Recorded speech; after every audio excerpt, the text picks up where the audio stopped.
You know that feeling when someone crosses a line with you, says something disrespectful, treats you like you don't matter, and you just stand there frozen. Your heart is racing. Your face is getting hot. You can feel the anger building up inside you, but the words won't come out. Or worse, they do. They come out, but they come out wrong. Either you explode and look like the crazy one, or you say nothing and spend the next 3 hours replaying the moment in your head, thinking of all the perfect things you should have said. You lie awake at night rehearsing conversations that already happened, imagining yourself finally standing up, finally putting that person in their place. But when the next disrespectful moment comes, and it always does, you freeze again. You've tried being nice, you've tried ignoring it, you've tried hinting that they've crossed a boundary, but nothing changes. They keep doing it because, let's be honest, you've never really stopped them. And now you're stuck between two terrible options.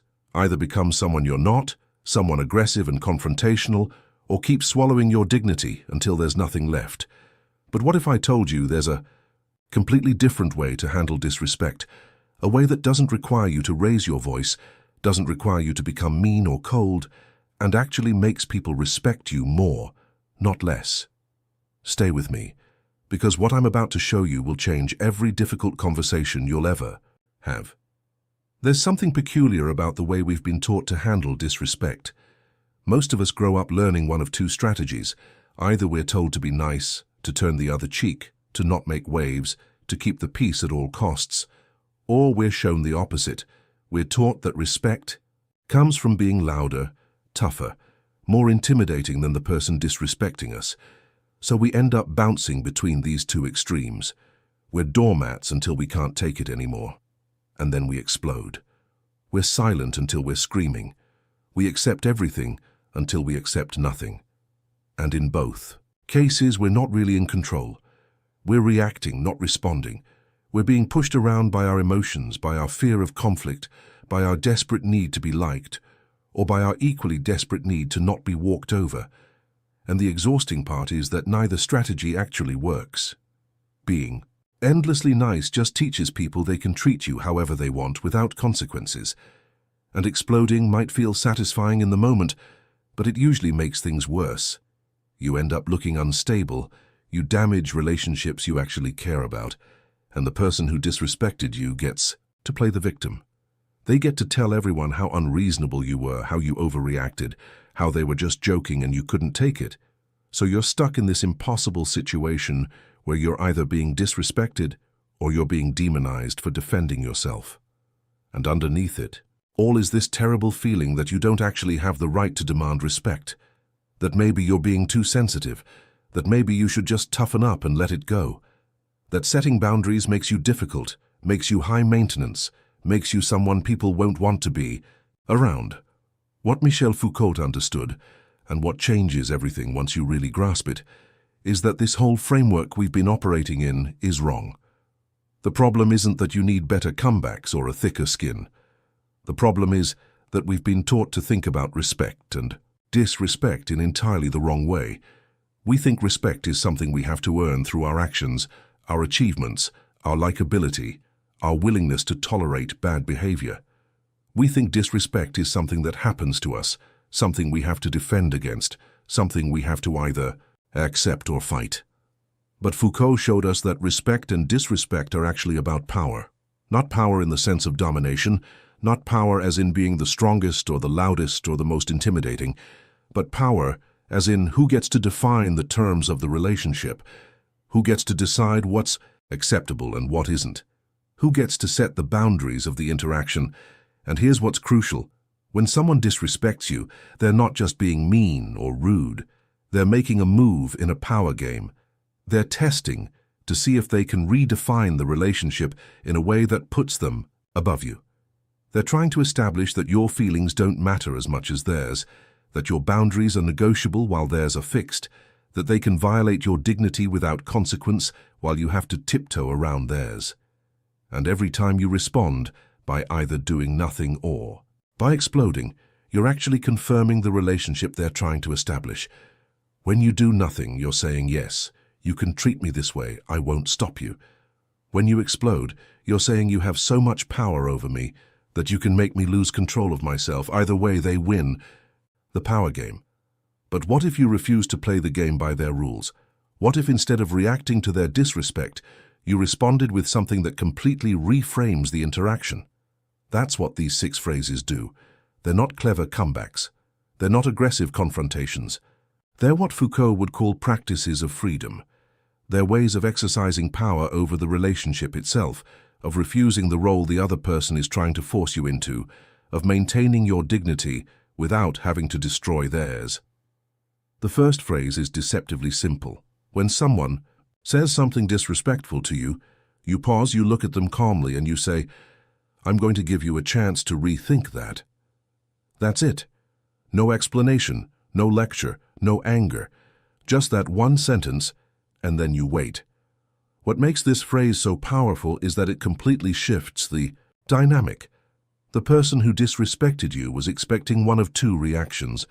They were expecting you to either take it, which confirms they can treat you that way, or they were expecting you to get upset, which gives them the satisfaction of having gotten to you and lets them dismiss you as oversensitive. But this phrase does neither. Instead, it treats their disrespect as a mistake, as something they obviously didn't mean to say, as something they'll want to take back once they realize what they've done. And this is brilliant, because it puts them in an impossible position. If they double down on the disrespect, they're now consciously choosing to be disrespectful after being given an out. They can no longer claim they were joking or didn't realize how it sounded. They're now actively deciding to cross a line they know exists. And most people, when faced with that choice, explicitly will back down. They'll say, "Sorry, I didn't mean it that way," or they'll laugh it off and change the subject, or they'll rephrase what they said in a more respectful way. And if they don't back down, if they choose to double down, then you've learned something crucial about them. You've learned that this isn't a misunderstanding or a momentary lapse. This is intentional disrespect, and you need to handle them accordingly. But either way, you've maintained complete control. You didn't get emotional, you didn't attack them, you simply stated a fact. They said something they need to rethink. You gave them the opportunity to correct themselves, and now the ball is in their court. The second phrase works beautifully when someone is being passive-aggressive or making subtle digs at you. You know the kind, the comments that sound innocent on the surface, but are clearly meant to hurt or undermine you. Someone says, "Wow, you're really brave to wear that," or "I wish I could be as unbothered by what people think as you are," or "It's so nice that you're finally trying." These comments are specifically designed to be slippery. If you call them out, the person can act shocked and say they were being nice, they were giving you a compliment. "Why are you being so defensive?" But you know what they were really doing. So instead of either pretending not to notice or accusing them of being mean, you use this phrase. You say, "What did you mean by that?" And you say it with genuine curiosity, like you really want to understand their thinking.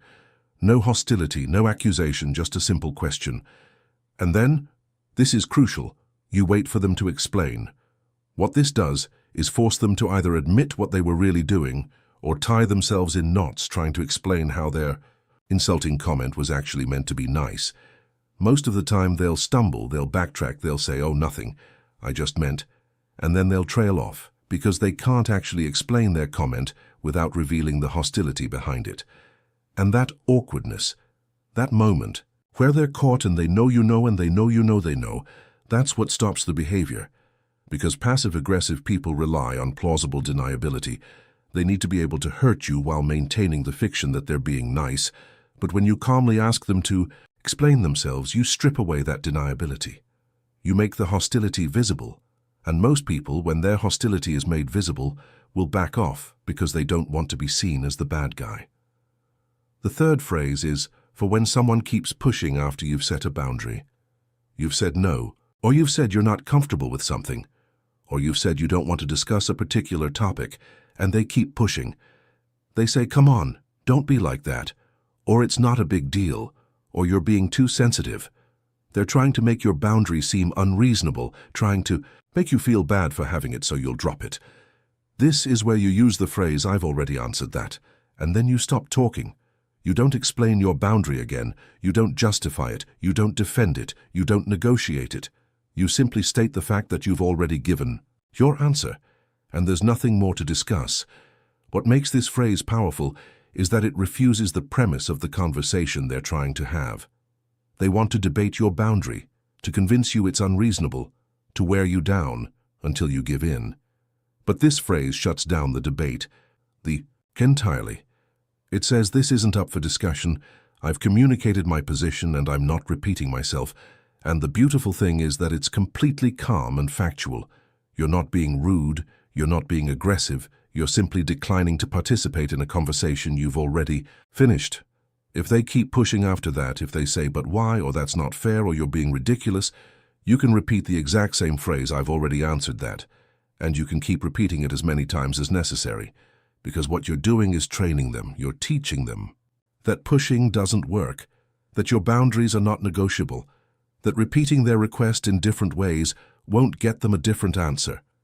Let me tell you about someone I know, I'll call her Maya, who transformed her entire relationship with her mother using these principles. Maya's mother had a habit of making cutting comments about Maya's life choices, her career, her relationships, her appearance, always framed as concern or advice. Maya would either defend herself, which led to hours-long arguments, or she'd say nothing, which made her feel terrible about herself. One day, after her mother said something particularly cruel about Maya's weight disguised as health advice, Maya used the second phrase. She said, "What did you mean by that, Mom?" Her mother tried to explain that she was just worried about Maya's health, that she was just being a good mother, but as she talked, she could hear how thin the excuse sounded. Maya didn't argue, didn't defend herself, just listened with calm interest as her mother tied herself in knots. When her mother finished, Maya said, "I'm going to give you a chance to rethink that." And then she changed the subject. Her mother was thrown off balance that she didn't make another critical comment for the rest of the visit. And over time, as Maya consistently used these phrases, her mother's behavior actually changed. She started catching herself before making cruel comments. She started apologizing when she crossed a line. The relationship didn't become perfect, but it became bearable. And Maya stopped feeling like a child being scolded and started feeling like an adult in control of her own boundaries. The fourth phrase is for situations where someone is trying to make you responsible for their emotions or reactions. They say something like, "You made me so angry," or "Look what you made me do," or "If you hadn't done that, I wouldn't have had to respond this way." They're trying to shift blame for their behavior onto you, trying to make you feel guilty for their choices. This is where you calmly say, "You're responsible for your own reactions." That's it. No elaboration, no debate, just a simple statement of fact. What this phrase does is refuse the guilt they're trying to hand you. It draws a clear line between their behavior and yours. It says, I can be accountable for my actions, but I will not be accountable for yours. And the key is in how you say it, not defensively, not angrily, but as a simple, obvious truth, because it is a simple, obvious truth. No one makes anyone else feel or do anything. We all choose our responses to situations, and when someone tries to blame you for their choices, they're playing a manipulative game. This phrase stops the game by refusing to accept the premise. Now they might escalate, they might get angrier, might accuse you of not caring about their feelings, might double down on the blame. If they do, you've learned something important. You've learned that they're deeply invested in not taking responsibility for themselves, and you can decide how to handle that information. But many times, especially if this is someone who generally respects you, but occasionally tries this tactic, they'll back off. They'll realize that you're not going to play the game, and they'll have to deal with their own emotions like an adult. The fifth phrase is incredibly powerful for dealing with people who interrogate you or feel entitled to information about your life. They ask invasive questions about your relationships, your finances, your body, your choices, questions that are really none of their business, but they ask anyway. And when you try to deflect, they push harder. Why won't you tell me? What are you hiding? Are you ashamed? They try to make your privacy seem suspicious, like you owe them transparency. This is when you use the phrase, I'm not discussing that with you. Not I'd rather not talk about it. Not maybe later, not let's change the subject. Just the clear, definitive statement, I'm not discussing that with you. What makes this phrase work is its completeness. It's not an excuse or an apology. It's not an invitation to convince you otherwise. It's a door closing. The conversation about this topic is over before it begins, and you say it in the same tone you might use to say it's raining outside, or the store closes at 9. Just a fact. Not emotional, not defensive, just factual. If they ask why, you can simply repeat the phrase. If they get offended, you can let them be offended. Their feelings about your boundaries are not your problem. And here's what's crucial to understand.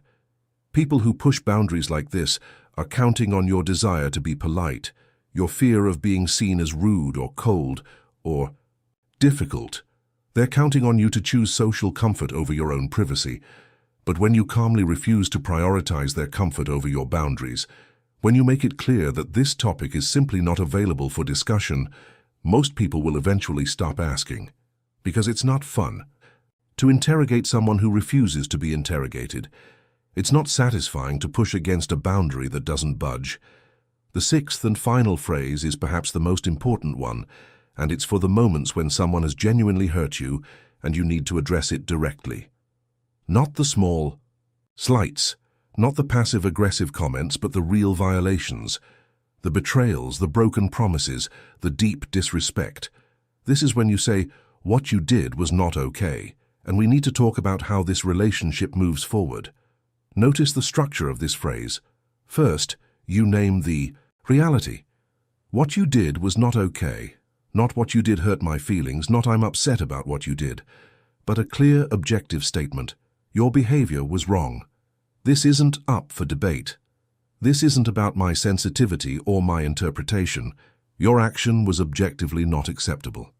Second, you make it about the relationship, not just the incident. We need to talk about how this relationship moves forward. This communicates that there's been damage done. Things cannot simply go back to normal. The relationship has to be actively repaired and rebuilt, and that requires conversation and change. What this phrase does is establish that you're not looking for an apology that sweeps things under the rug. You're not interested in them saying sorry and moving on like nothing happened. You're demanding actual accountability and actual change. And that's terrifying for many people, which is why this phrase is so effective. It separates people who actually care about the relationship from people who just want to avoid consequences. Someone who cares will engage with this conversation. They'll ask what they need to do, how they can make things right, what needs to change. Someone doesn't care will get defensive, will minimize what they did, will try to turn it around on you. And that tells you everything you need to know about whether this relationship can actually be repaired or whether you need to accept its limitations. Now, I need to be honest with you about something. Learning to use these phrases is going to feel incredibly uncomfortable at first. You're going to feel rude. You're going to feel mean. You're going to feel like you're overreacting or being too harsh.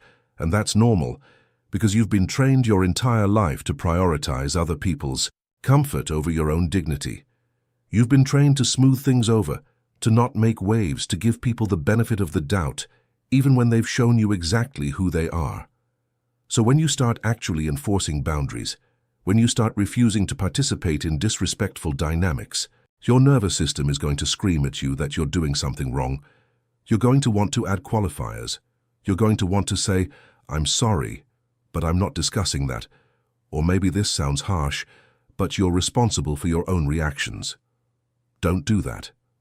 Don't apologize for having boundaries. Don't soften your self-respect to make it more palatable to people who don't respect you. These phrases work because they're clear and direct. The moment you start hedging, the moment you start apologizing for them, you undermine their power. Now, here's what's going to happen. When you start using these phrases consistently, some people are going to respect you more. They're going to realize that you're not someone they can push around, and they're going to adjust their behavior accordingly. Your relationships with these people will actually improve because they'll be built on genuine mutual respect, rather than on your silent acceptance of their bad behavior. But some people are going to get angry. They're going to accuse you of changing, of being difficult, of being cold or harsh, or not the person you used to be. And you know what? They're right. You're not person you used to be.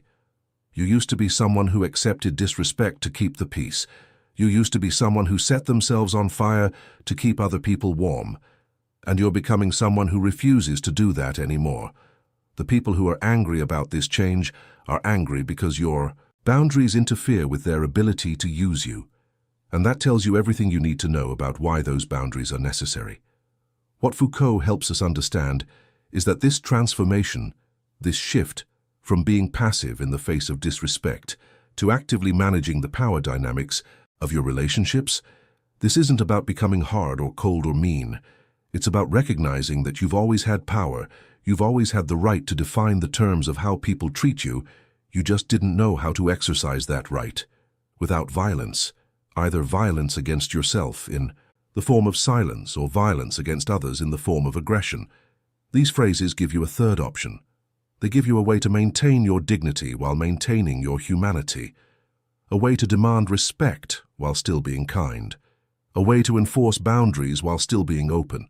And over time, as you practice this, something remarkable happens. You stop attracting people who need you to have weak boundaries. You stop tolerating relationships that require you to diminish yourself. You start building a life where respect is the baseline, not the exception, where your no means no,